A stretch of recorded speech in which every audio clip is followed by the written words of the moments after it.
Alrighty. And my guest today, it's Coach Godfrey Drake from Green River College. I'm very excited to have you. Welcome, Coach. Man, glad to be here. Appreciate you having me. Now, you're coming to me from the Pacific Northwest. I'm a little jealous. I'm sitting in here in the air conditioning. I underestimated, that little wrinkle to living here. I was like, I got my podcast room, and then there's just an industrial air conditioner trying to keep me cool over here. Yeah, you're down in Arizona, right? So you feeling a whole different kind of heat. Yeah, it's different. I've never really. The first time I experienced this was in Las Vegas, where the wind blew and it got hotter. You usually have a breeze, and it's like you're opening up an oven at all times. Yeah, well, at least you got that though. Like I grew up in Mississippi, so that's that humid heat. So you got the dry heat. That is a different kind of heat. That's heaviness almost in the air, hard to move around. Oh, yeah. You have to take a shower from your shower. Well, thank you. I'm excited to have you. One of the first questions I had was I wanted to talk to you about where you grew up. I knew you had gone to college in Mississippi, but you grew up in the South as well. Yeah, I grew up in Jackson, Mississippi all my life for the most part. Played at Murrah High School there that produced a lot of, NBA guys out of that program. I was just fortunate to be in that historic program and moved on. I actually had the opportunity out of high school to play. That's when Tony Bennett was actually at Wisconsin. He was just a lowly assistant at that point in time, was recruiting me out of high school. And I almost actually went there, but was there even in August, and it was starting to get a little cold. And I was like, man, I don't think I could do that. Wow. So I was a late bloomer as a senior, caught on to the Division I world really, really late, and just made a decision to go JUCO right at the beginning of the school year, and ended up going to Southwest Mississippi Community College there in southern part of Mississippi, and then had the pleasure of being able to go to Southern Mississippi after that. So spent most of my time, like I said, in Mississippi, and then moved on to play for some traveling teams professionally for a little while, and then moved out to Seattle. It's something I connect with immediately. Looking at my dad, he grew up in Alabama, and then later on in life, obviously moved to the Pacific Northwest and lived with me and my brothers there for a little while. Two different places, totally. How would you kind of compare and contrast the two places? Well, firstly, just the people are completely just different. I mean, and it's not, neither one is more of a positive or negative. It's just growing up in Mississippi, obviously things are a little bit more segregated there, but still most of the places you go to, everybody knows each other. So you can't be the kid that doesn't speak to people. Like when you're, in a grocery store, you're in the mall, you're in places like that, you got to speak to people and you got to mean it. It's a very, very out front and welcoming place. And so when I moved up to Seattle, I was on Green River's campus because I got there. I was an assistant when I got up here, and I would just, hey, how's your day going? How you doing? And people were terrified, scurry away. I'm like, hey, I'm just trying to say hello, So I noticed that difference, right off the bat. The hospitality is totally different. Seattle people aren't mean; they're just not as outgoing as far as that part goes. Mm-hmm. But still very nice people, very welcoming people. It's just in a different way. My parents felt that when they first came up here too. My father's way worse than I am. He'll come up to you, how your mama doing? How your daddy doing? People are just scared. So yeah, I love that. And it's probably because I'm from Kansas, but that makes me feel so comfortable. And the person that's doing it, like I remember when my mom came to visit here, she would kind of walk down the street and do the same thing, but they're almost so smooth at it. You can see the person from Seattle reacting like, what's going on? But they almost have to go along with it because, a person like your dad is probably just so smooth that it's just like, you just kind of fall in line with the conversation. Absolutely, man. It's meaning the weather. Obviously, the weather is another thing that's completely different. Like you were talking about, like right now, it's unbearable. I mean, if you're traveling down south, like you're going to catch it. It's so muggy, like you're sweating. No matter what type of clothing you have on, you're going to sweat through it. And if you don't have air conditioning, more power to you. But up here, like this is the prime time to be here. Obviously, it's the summertime, and it's like flip. Like fall, winter, and spring are amazing in Mississippi weather-wise. For the most part, obviously you're gonna have some big storms, but most of the days are really, really comfortable. As opposed to Seattle, obviously you get the gray, and you get the rain, and you get the all the other stuff. So it's just they kind of flip-flop throughout the year. And thinking about like stereotypes of growing up certain places, you think about Kansas, that's like farm boy, there's a certain kind of toughness.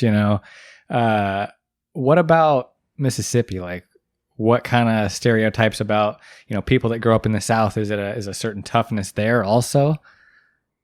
Well, my town, Jackson, if you actually pay attention to it or do any research to it, obviously it's the capital, but it's like it struggles with keeping businesses. So ever since I've been a little kid, we've always had gang issues. We've always had a heavy crime issue. I know Chicago and New Orleans get a lot of the pub for that. But when you go per capita, Jackson has been like in the top 5 to 10 cities of, big time crime for a long time. And so that environment creates just a little bit different mentality when you're growing up. And it's not about, I'm from the hood or I'm from this, I'm from that, because that's not my story at all. My mom was the assistant chief of police, and my father was a big time IT guy at the VA. So like I had more of the, and I don't know, it's bad to say it now, but more of the Cosby Show grow up. And so I had a lot of friends, though, that were living a totally different story, and people make a lot of assumptions when you're from Mississippi that you're illiterate. You don't know anything about health. You don't know, you have dirt roads. You don't have malls, that kind of stuff. I had people literally ask me that when I moved to Seattle, like, you guys have malls down there? I'm like, man, store? No, I'm just kidding. Yeah. But, the Piggly Wiggly. You're right. Then we got a Kroger. Woo! That's the stuff that you get. But I don't know. It's a lot of people that just don't think people from Mississippi are that smart. And I mean, there are some people from Mississippi, obviously, that give us a bad rap. But there are some really, really good, intelligent people that are there. It's just not a lot of business that are there. So, you got a lot of poverty. So that's what gives us that image is people see the health numbers and the poverty numbers and obviously the racism that happens, in that part of the country with Mississippi, Louisiana, and Alabama, and throw Georgia in there. With Arkansas tagged in right there. It's just a melting pot of racial issues that are right in your face. And see, that's the difference than being up here. Things are a lot more hidden, in the Pacific Northwest, but like down there, it's in your face. Nobody hides it. Yeah. Do you think not to put a big question on it, but do you think it's still, you say it's more hidden here. That means it's still prevalent here, or at least it's still occurring here for sure, or in Seattle in the Pacific Northwest. Definitely. My father made an interesting comment one time. He said he really, really preferred it the way it is down south because where you stand with people, and it's not, it's crazy to say it, but I get what he's saying because like there were people that I knew that didn't like me because I was, a black guy. But at the same time, there was a natural respect there still. You know what I mean? Where everybody kind of knew where you stand in certain spaces. and nobody's really being phony about it. And now, some talks have started to happen there, and it's getting a little bit better. I mean, still a whole lot of work to do. Don't get me wrong. But people are at least having the conversations. But I mean, there's not a lot of people hiding it. But up here, like I've seen a lot of just hitting small, just the look someone gives you, the following of you when you're leaving a certain neighborhood, that kind of stuff. Just the little small things that happen. Obviously there's a few things that happen that are outright, but nah, it's not like it is down south where you feel like in certain spaces you're in danger. Mm-hmm. It kind of leads me into something we connected on social media, posting about Curtis Flowers getting his case dropped, and that's a whole different set of or a whole different story of racism and prejudice and systems. Just with your background of your mother being in law enforcement, like what kind of perspective did you have on that case? And for the people who don't know, it's a guy who was tried. You can tell a story better than I can. 7-8 times for a crime that I think if you look into a lot of the details, you would say he did not commit. Yeah. Oh, everyone knew it. It wasn't like a hidden thing. And my mom, like being in law enforcement, she would always, tell us, like when that specific incident happened, just you gotta let it play out in court, because she was just telling us like it's clear as day that there's something more to this story. Right. And she was like, and when you keep having jurors going in and out, that's, it's kind of hard to not say that something's happening in the background that none of us really know about. I mean, and just taking my mom into that specific story. I mean, like just being a Black woman, in Mississippi and growing up the ranks in the time that she did. I mean, she joined the force in the 70s, and, I can only imagine. She won't even talk to me about it. That's how I know how painful it is. But I can only imagine the stuff that she went through, and she has told some small stories. But that's why she would always tell us, to make sure that you start looking into cases more, because she was like, there are going to be a lot of things in a state like this that when they want to get someone, they're going to get someone. You know what I mean? And it's not a lot of, hey, let's get the right person. Sometimes it's just about getting a person, and so she stressed that to us all the time, to just don't read the headlines. Really, really start paying attention to the people that are going in and out of cases. And that guy, I mean, like I said, that was like 95, 96 around that time. And that's when I was like 7th, 8th grade. And it was a really, really weird case. They would like, in the media, the way it played out, like in my hometown, they would like, even when things would happen that you knew were wrong, they would spin it so crazily to the other side to make you even feel like, oh, that's nothing. That didn't mean anything. That didn't mean anything. He did it. You know what I mean? They were really, really good at spinning it to make even the public who had a lot of questions feel like something, like he really did it. But I can remember all the conversations that we had, in middle school about that case, and it was just really, really bad. Wow. And now that it's, resurfacing, that now he's out. I've had conversations with people that I haven't talked to in years. You know what I mean? We're all like, man, we knew it. Like we knew that back then, and we were in middle school. Like, how do these adults screw this up that bad? And we're in middle school. Like that's the crazy thing, man. And it's way more stories like that than you will ever believe, that people just aren't telling. That my state has a really bad history when it comes to that, man. Wow. Really bad. Wow. That is it's a very sad system, and very sad that it can go past so many eyes and so many people that have hearts and brains and consciences that, let that guy sit in jail for something he didn't do for this many years. Have you listened to the In the Dark podcast? I have not. As soon as I saw you posted about it, I was going to go and look it up, but I have not done that. I definitely want to check it out, though. I heard it's pretty good. Yeah, especially now that there's a happy ending. It's tough to listen to as he was still sitting in jail, but very good reporting by them. Very, very good. Shout out to them.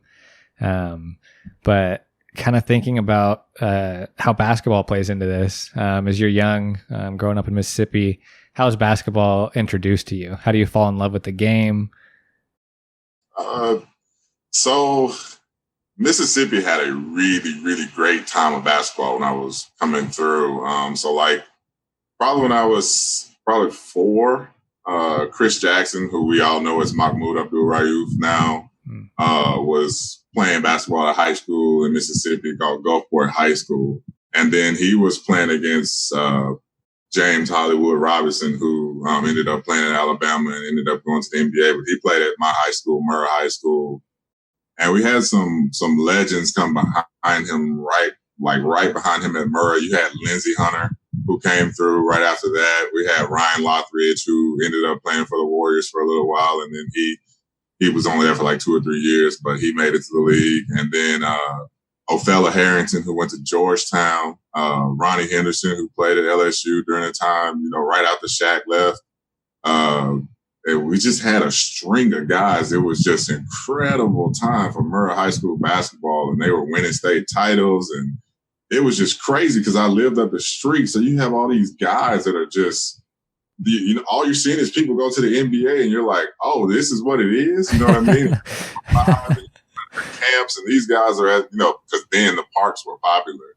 So you got these guys who are living legends to you playing at the park up the street, and they're picking you up and letting you dunk the ball. They're holding you up. You know what I mean? It was that kind of thing. And like, you had no choice. And my father played, he played college basketball at Dillard University. And then my mom played. She played for a while, and they wouldn't let women play then in college. But she was a big-time high school player. And so both of my parents loved the game. So my dad was coaching like summer leagues at Jackson State University. So I'm seeing Lindsey Hunter. I'm seeing all these guys that just Grant Hill came down to one of the camps one time. Allen Houston came down to a camp, because Lindsey was hosting all these camps. And it's just like, man, you can't be serious right now, And so then there was another crop that came that was during my time. I was fortunate enough to play with Mo Williams, who had a long, NBA career. We were high school teammates. Trey Johnson, who is coaching with Mo at Alabama State, he was on our team at Murrah. Monte Ellis was playing, at a similar time. Justin Reed, rest his soul, played for the Ole Miss and then the Minnesota Timberwolves and the Boston Celtics. Like the team that was our arch rivals in high school, Provine High School, they had 4 guys that went to the same university and started the next year. Ole Miss, like how does that happen? Along with they had also they had another guy that was on their team that ended up playing in the NFL. So they had like a starting 5 that you wouldn't believe, and that was just a crazy time. You had like Tang Hamilton, Darius Rice, who was Jerry Rice's nephew. He was playing at Lanier at that time, who ended up going to Miami and, scoring 50 on UConn, and that kind of, it was just a crazy, crazy time in my city. In high school, I was fortunate enough to play against all those guys, and it had me ready, to be a top, JUCO player and then eventually a Division I player. And that just, you can't be around those type of people without picking up on some of that stuff, and Mo, I'm not going to lie, Mo taught me a lot about working way harder than I thought I was working. Like that guy, when, you hear the stories about guys having fun in high school, but he was the ultimate he didn't party, he didn't do a lot of stuff. Like if there was a party going on, he would sneak into the Y and he was, getting in work. He's like, man, you gotta put in this extra time.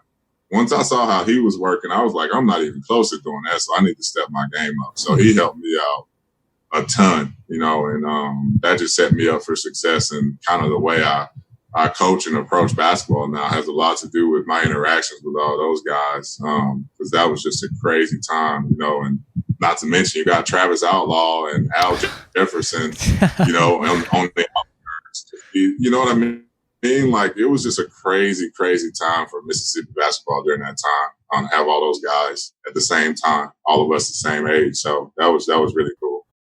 It's almost hard to know in that moment how important it is, because I'm sure it felt important and it felt huge, but you didn't know where exactly it was leading. Like, maybe you thought it would take you to the NBA or this place, or you didn't know what role would you be doing, but you can feel it, I'm sure, in that moment, that something is special about that camaraderie that you build, that brotherhood that you build, and just being able to, I guess, figure out a way to stay in that. Is that what got you interested in coaching? Was just, I want to stay around this. I found this, you know, this special place, and I don't want to leave. Yeah, it was crazy because initially I was all over the place with what I wanted to do in life. You know, like I thought I was gonna like be crazy enough, like in geography. I thought I was gonna do some stuff with air traffic control. I was just, man, I had so many just random thoughts, you know, and then, you know, I just started to, like, the guys on the team used to get annoyed with me. Let me put that out there, because they'd be like, man, you're not my coach. They would tell me that all the time because I was constantly like talking to people on the court, you know, mentioning things, saying things, but I was like already a weirdo with like watching film. Like, my dad always tells the story, like, when I was, and this is no joke, you can call him and ask him, but like I was 7 or 8 years old, and Jackson State was playing UConn and NIT, and they were about to, I think that was when the Marshalls and, you know, were there. Danielle and those guys, and some other people were there. Scotty Burrell, those type of guys were at UConn. And Lindsay and those guys were going to go take those guys on. And the coach was just, I was at a practice because my dad always coached at their summer league, so he was always welcome in their facility. And like, I was just throwing out these random stats. Oh, this guy, you know, he only shoots from over here, and, you know, he makes about this many percent. They were like, wait a minute, who is this little boy over here talking all these stats? And the coach actually came and sat by me. He said, that guy does what? So I like knew the 8th man on UConn's roster, like what he does. They were taking some stuff. They were like, all right, little man, appreciate it. They were taking some work off their plate, and they were laughing, talking about, man, this kid is different. They were kind of making fun of me, like calling me a little geek at that point in time. I get it now, but then I thought I was cool. But I've always had that little bug to, like, I watch, you know, I watch basketball for a different reason. Like, guys would watch MJ because I love MJ too, but like, I would watch those games, but I would watch them in a different way. I watch Phil. I was always watching what Phil was doing, what they would talk about, what they would come and do out of timeouts. That was the stuff that like excited me. And my dad always knew, he was like, something's just weird about the way that you look at the game, and you might want to think about sticking to it, you know, like front office stuff, where, you know, like, it was never coaching. It was always like looking at it from a different perspective. Like, almost ended up being an analytics guy, right? But long story short with that, like, when I was at Southern Miss, Coach started to realize that I was constantly watching film, and I was always like, you know, in practice, like really just going after guys and just had a constant motor. And he just saw that I had a hunger to learn the game. So, you know, they would watch extra film with me, you know, and I look at the next week's scout, you know, like if we were playing Louisville or Marquette or any of those schools, you know, that were in our league at that point in time before they broke it up, that they would just be like, man, we just love that you actually want to be engaged with this stuff. And then one of the assistants at the time, he just told me flat out, he was like, man, you got to stick with this. Like, you can't, this is something that you got to stay with, man. You enjoy doing the stuff that a lot of guys hate doing, and it's not a chore to you. So that's going to put you in a different platform or a different place than it's going to be for other people. So don't let anybody, you know, the rigors of the college, you know, moving up and down the ranks and all that stuff, don't let that discourage you. Just be passionate about wherever you are, and just be the best that you can wherever you are at that point in time. Because they were like, your talents will show themselves if you keep putting in this kind of work. So that's when I like really, really started to get into like, oh, I'll just go randomly coach an AAU team. I'll randomly, you know, do some of these other small things that it takes to become a coach. obviously I'm not going to make a lot of money, doing it at first, but it wasn't even about that. It was just I literally enjoyed it. So I never really left it after I was done. I just said, this is how I give back. And thinking about watching film, how, like, you remember the early days, or if you were talking to somebody who is new to watching film but wants to learn from it and get better, what kind of things would you watch for at first? Because you can look at so many different things going on in just one play, whether you're looking at the offense or the defense, or all that's going on. Could you break it down a little bit for somebody who wants to grow? Yeah, well, most people fall in love with the results, right? So they fall in love with, was the shot made or was the shot, missed? And I don't watch for that because there are some really good actions that are run and the end result is not right, and that's something that I was taught to me early on is don't break down film by the miss or make and grade it on, oh, this is a great possession, because there can be some really horrible possessions that end in a make. The guy's just great and he just makes the shot, but it doesn't mean it was a great possession for the team. It just ended up with a good result. So level one of watching film is watching it, and it is not in its entirety, but watching it for specifics, right? You can't watch a whole game and just watch the game, right? That's why I used to make mistakes early on, is I would watch the whole game in its entirety and try to break it down thing by thing. Oh, that pass was great. Now it led to a good screen, and now it leads to a different.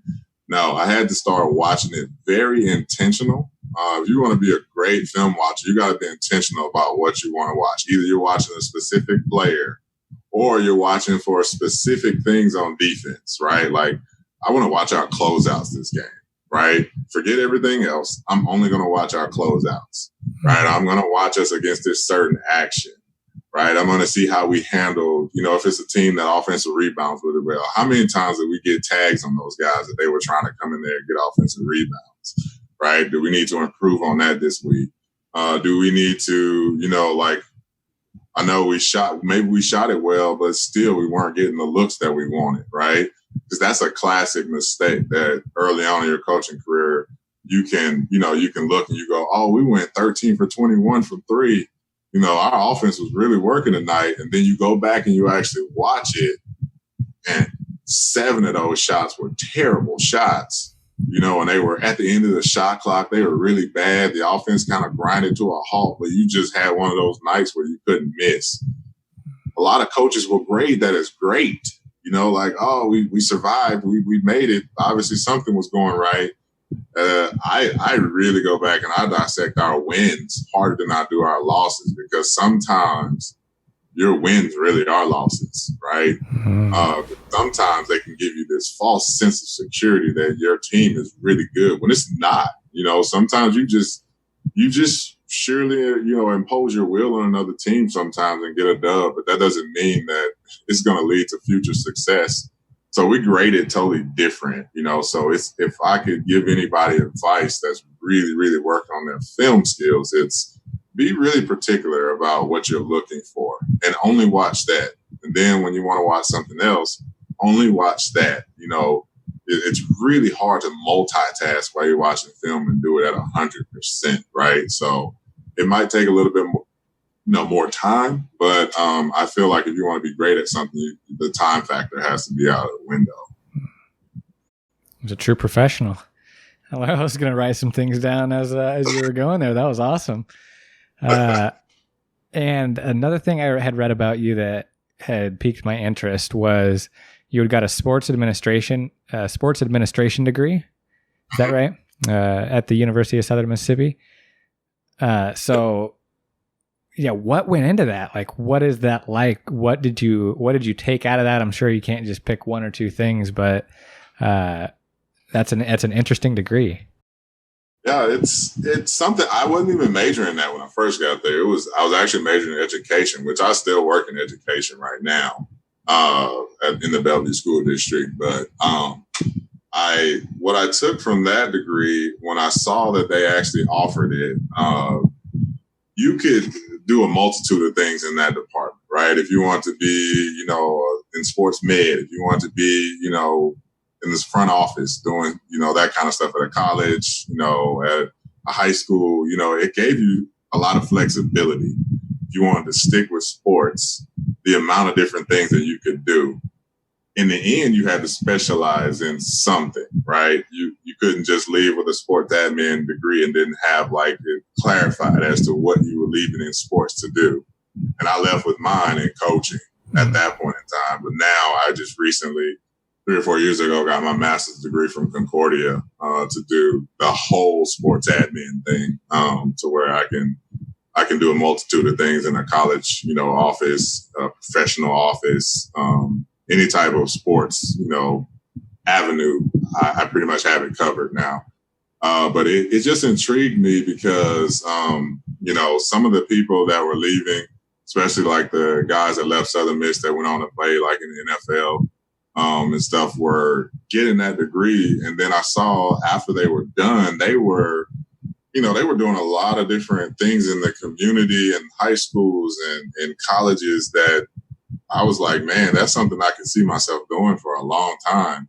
They could be sports information guys. They could be, part of, whatever your broadcast team or radio, all of it. They could do all of those things. And it was all encompassed in this one department. And I didn't see a lot of the departments that you had that vast of a thing where you didn't have to choose initially, okay, this is the one thing that I'm going to do. You chose it at the end after you figured out kind of what you wanted to be.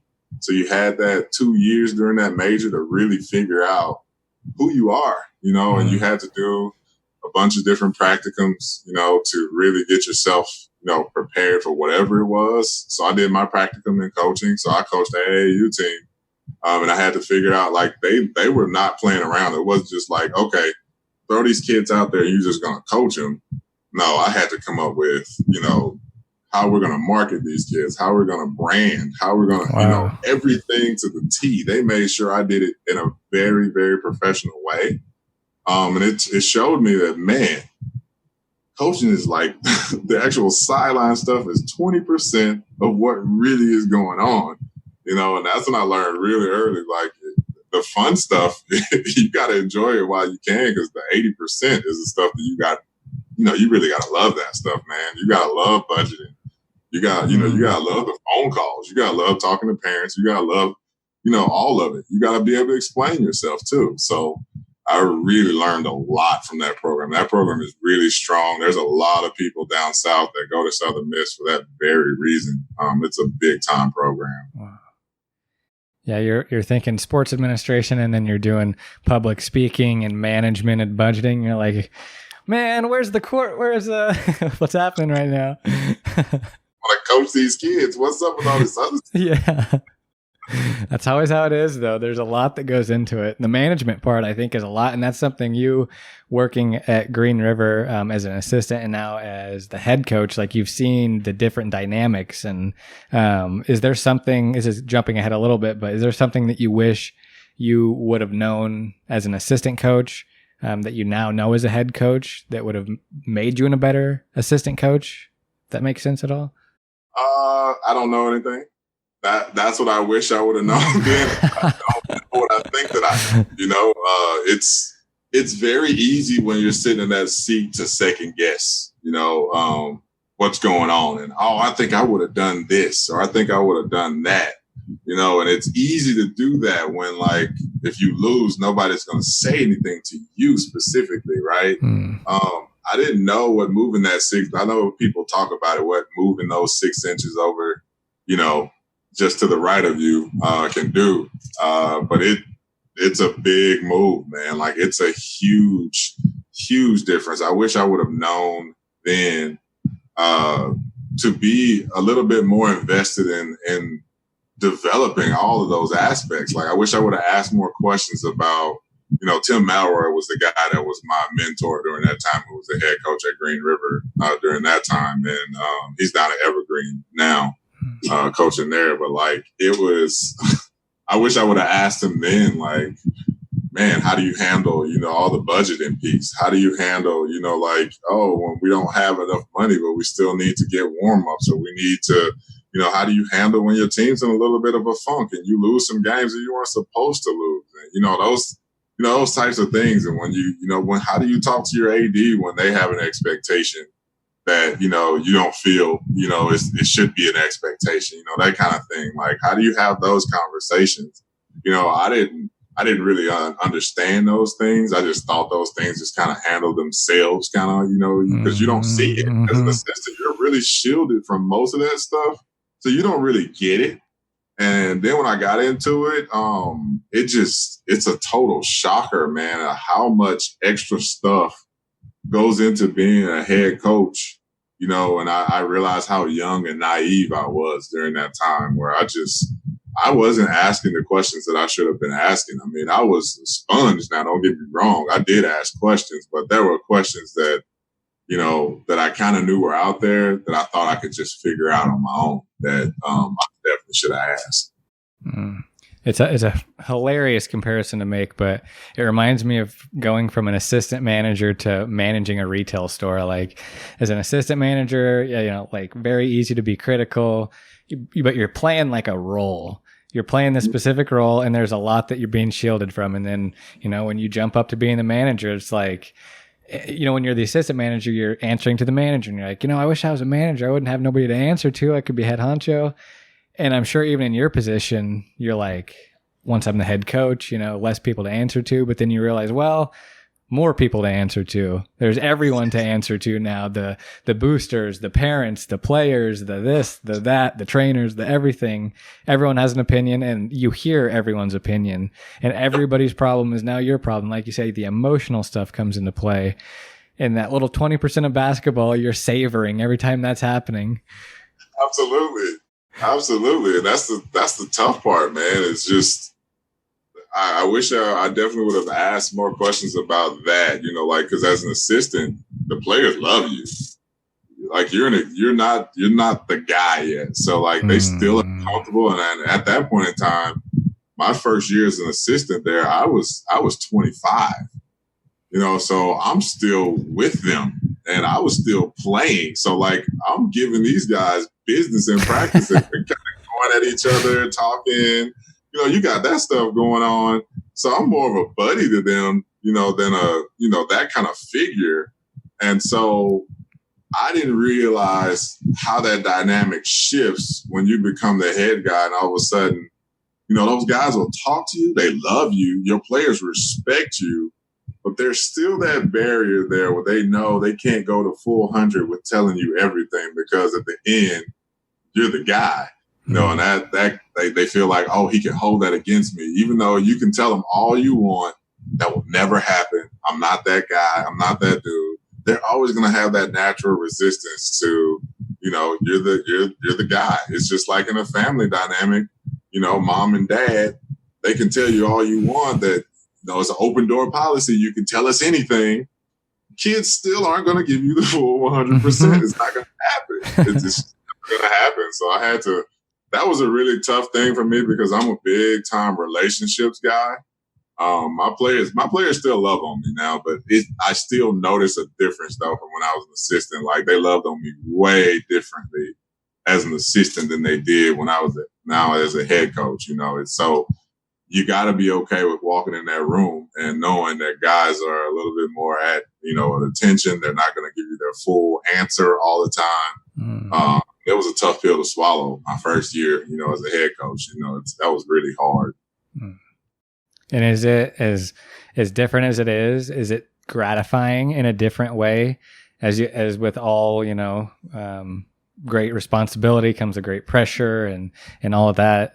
Do you feel like a love in a certain way years later from the players that later on understand, what you were doing, and, maybe that you did push them in a few degrees in a different direction, and now they're on a different path and they're doing something great or anything like that?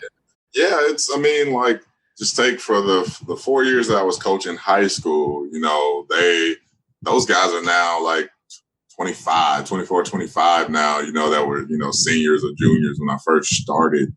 And, those guys they're all doing these great things. Some of them, like one of them is now like a financial advisor I just saw on Twitter. I'm like, man, give me some financial tips or something. But they'll hit you up, and they're like, Coach, man, I didn't realize what you were doing, but I appreciate you so much. And there's like guys that have invited me to their family events, that are invite me, to their after their engagements, all kinds, just a lot of just that stuff.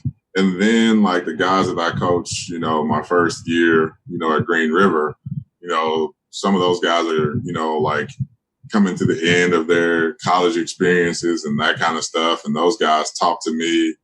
We like, if we go a couple of days without speaking, it's weird. And that's the stuff I appreciate. I know I push them really, really hard to be well-rounded young men, because I feel like if they leave my program and they're a jerk, no matter the success that we have on the floor, then I didn't succeed at all, because people are going to forget all that stuff, a few years down the line. But like, if those guys leave and they're really good people, man, I did great. And all of them are like, we talk consistently. And that's the part that I love. And that's the part that I really got over myself, my own ego of, you want to be the guy in the room that's loved all the time. But you realize when you're the head guy, they're not going to always love you like that. There are going to be moments where they really can't stand you. But then that's when you're probably doing your best work, is because you're pushing them out of their comfort zone and they're growing. And nobody likes that. Most people don't like to be in those spaces where now you're vulnerable. So just constantly talking to them about that kind of stuff of, getting out of what we call the man box. We talk about the man box all the time, because you know how they always tell boys, don't cry and don't show your emotions and all that stuff. Where in our program, we actually go the opposite direction. I feel like if you can't be emotional around me, then I must be horrible as your mentor, horrible as your coach, if you can't feel the environment being safe enough, to share those types of things. So my guys know that when they leave, they can share stuff with me that they haven't been able to share with other coaches, because I'm not going to judge them for it. And I'm not going to tell them, hey, man, you can't be emotional. You can't do this. You can't do that. No, I tell them, I'm an open book. I tell them about my stupid mistakes and the dumb things that I've said and, all that kind of stuff. Like, I'm not going to be the coach that tells you, man, I made all my free throws. I made every shot I took, never shot an air ball. No turnovers. Yeah, exactly. I'm like, man, please. I will tell you about the time I got in at Louisville and I shot an air ball because I was terrified because there were people screaming behind me. You know what I mean? Like, you can't. The guys need to see the real you. They need to see that real side of you. They need to know that you're, that you really are there for them. And that's something that I really learned, as seeing other coaches do it, but then also just being myself. That was one of the things that I took from my college coach. Is he just told me, he said, man, there's no right or wrong way to do this thing. He said, I'm just going to be flat out honest with you. You can ask me all the questions you want about how I ran this team, but until you get in those shoes and do it for yourself, you're never going to figure it out. You can have all the A, B, C lined up, but till that kid tells you he's not going to do whatever you're asking him to do, I can't help you. Like, you just got to figure it out. So I love doing this. I love being a head coach. I love the buck stopping with me.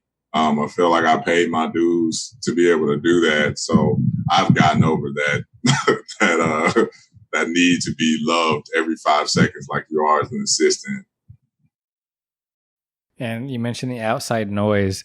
Everyone, since you're in that position, everyone's got something to say. Everyone's got an opinion. Hopefully you don't hear all of those opinions, because I'm sure that would be just absolutely exhausting. But how do you deal with that?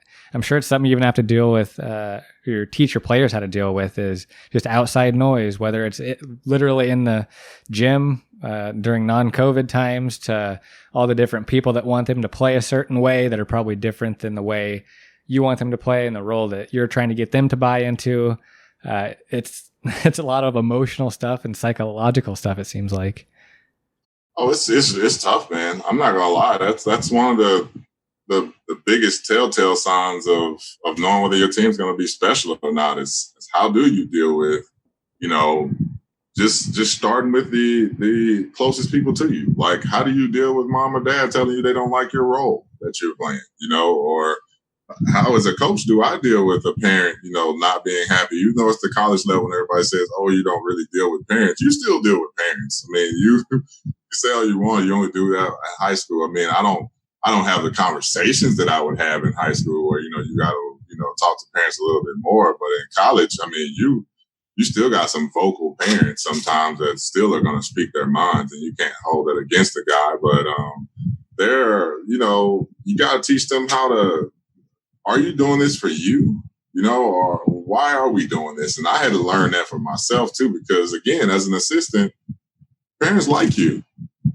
You're not the guy that's holding, quote unquote, holding their kid back, and that's the big thing that I had to get used to was, when you lose, even if it was a solid game plan, people are still going to tell you, oh, you should have been doing this. You should have been doing that. Everybody has an X's and O's. I figured out there's so many people that walk around with a basketball playbook of knowledge, that no one else has. After your team loses. And even when your team wins, oh, this is how, if you guys just did, this thing and you run this play for him because, he really is good coming off of pin downs, and you're just like, okay, I had to learn how to kind of play that game of just, you hear them, but you don't hear them. If you put in the work and you really grind, because like I go to a bunch of different coaches clinics all over the country, like, I'm a thirsty person for knowledge when it comes to that kind of stuff. And I like coaches are asking me, why'd you 2 years ago, I went to North Carolina for a Rising Coaches Conference, and they were like, why would you go all the way over there, to do that when you could just, go over here? And I'm just like, well, there was two guys there that I really, really wanted to pick their brains, and I like to hear a difference of opinion. I like to hear, some of the nuances that are happening. I want to hear about, the outside stuff that I need to get prepared for, not just the X's and O's, but at those conferences, they talk about the administrative side. You don't get that a lot. People don't always tell you what to prepare for in that way, so I like to hear those things so I can walk in and be confident in myself and knowing that I put in that type of time to know that I'm doing the right thing. And at the end of the day, if I know that I'm doing the right thing, I'm okay with the result. Because like we talked about earlier, we can run all the right plays. And at the end of the day, if that dude don't make shots, we're going to lose, right? And it doesn't matter what you do. At the end of the day, things have to happen correctly for you to win a game. And that's what I had to get over. I used to think, oh, I'm good enough to where I can manufacture a win. Right. And sometimes you can, you can get involved a little bit as a coach with shifting a game and that kind of stuff. And you definitely can lose a game as a coach. That's for sure. But I had to get over my own self and realize that you are not determining a whole lot. You can manage some things, but at the end of the day, if you are working them properly throughout the week, you have all the aspects taken care of. You're taking care of them emotionally, mentally. You're making sure academically they're great. You're making sure that they know that they're loved on, and you make sure that you've done your research on what type of team you have so that you're putting them in a proper position to win. And as long as you're doing that, things will usually work themselves out. Where I got myself in trouble early on as a young head coach was I would listen to the noise. And you hear that parent in the background, oh, they should try this. And, I throw in a little wrinkle just to appease somebody. You hear that stuff and you just kind of, sprinkle it in so you don't have to hear so many people. And what I found out was players started to pick up on that and they could tell that you weren't being your authentic self. And, guys would tell me. And I really realized that that's not a good way of going about it. And even in my best years of coaching, like my teams had great seasons, you still have people talking. So that's when I really got over it. I'm like, I'll never please, these people. So just do it my way and be happy about it. And that's what I talk to coaches that are coming in now. I'm just like, man, look, I know it's easy to say this, but please don't listen to people on the outside telling you what your team should do. You're there day in, day out. You're dealing with all the drama that comes with these guys or girls or whatever. You got to believe in what you're doing. If you put in the time, you put in the work, it's all going to work out. I promise you that. But just stick to your guns, man. It's such a powerful position to be in, and such a, a great position to be in, because you can do so much with it. But at the same time, there's a lot that goes into it. It's, it's in your hands to become better, and it's in your hands to do all these extracurricular things and put all the work in, and, manage this and manage that, to be able to do what you love and make the impact that you can in the role that you're in. So it's awesome to be able to learn about. Before we get you out of here, I do want to talk a little bit about Green River and just what that school is like from your perspective. It doesn't even have to be inside just basketball even, but if you had to describe it to somebody who's listening from Arizona maybe that doesn't know the area, how would you describe it? Well, firstly, Green River, the campus is absolutely gorgeous. It's a beautiful place. It's in Auburn, but it's up on a hill, so it's south of Seattle. And it's in a really nice spot where, you have a perfect view, in a certain spots of like Mount Rainier. It's just a crazy view from up there. And the campus, the way that they've done it, it really is a campus that's in the trees, right? Like they've kept it pristine with all of nature, right? Some campuses are really beautiful for other reasons, right? They have really beautiful buildings, and we have beautiful buildings, but they've done a renovation recently that just will blow your mind on our campus. But a lot of campuses are beautiful in other ways like that, though. Like, that building is good. This building is that. The lawn is beautiful. But like ours, you have all these huge trees, and they're in just the right spot. So you always have the perfect shade here. And it feels like you're in this really, really crazy forest, but you have this beautiful campus that's just kind of hidden inside of the woods is what we call it. And it's just, it's a really good place to be right now. Our president is outstanding. She's come in. She's been here like 2 or 3 years. I think 3 years actually. And she's just really, really changed the vibe, on campus. It's a really, really positive place. I'm not saying that it wasn't a great place to be when I was an assistant. It's gone through some shifts, over the years. I mean, obviously you've had Trey on your podcast, that was there in the early 2000s. And, it was crazy, obviously, with him going on to UW and all that stuff. But that was a huge gap in between that, where it was just kind of like the athletics program was kind of like nobody really was following it the way that they should have been, and Tim was doing a really good job. Tim Maurer was doing a good job of really trying to, get that culture right on campus. It just wasn't the right support systems, behind it at that point in time. And so when I took over, I just started to notice that there was a shift starting to happen. The campus was changing, and it was like they were really ready to get behind someone in a basketball program and athletics in general. So got a new athletic director, during my second year, and Shannon Purcell, she's doing an amazing job and like really, really, really pushing, athletics into a different, playing field pretty much.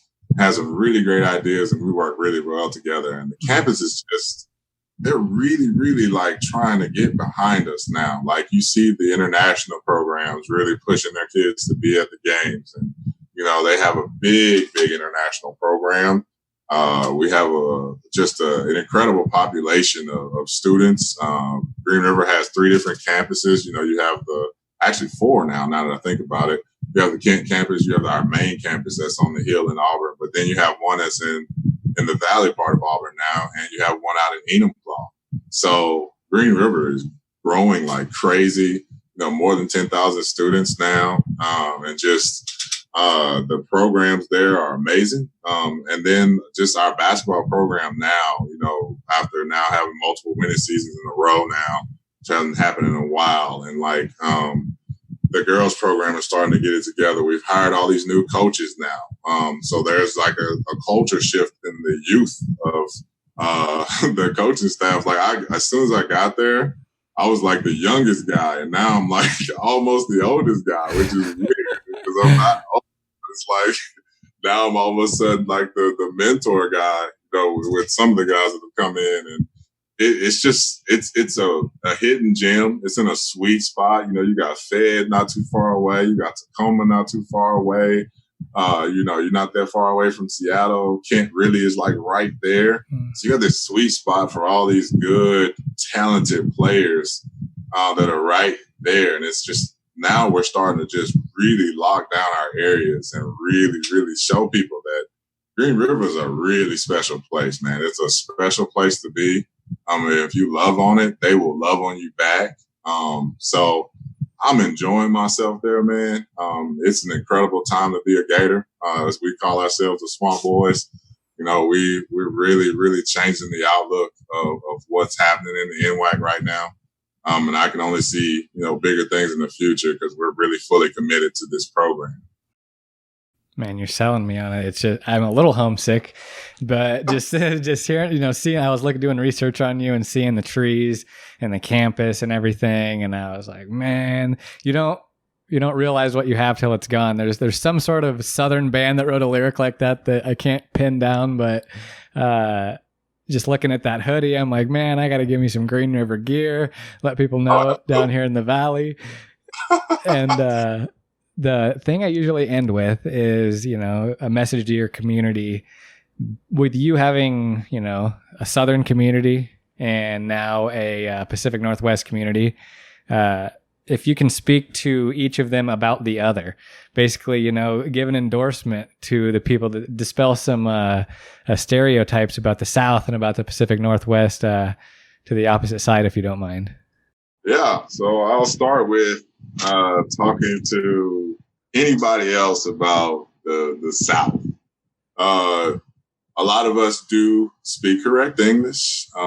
There's so much food there for you to eat that you will just fall in love with, man, that it will blow your mind. And so many people, you have people that will talk about, oh, we cook.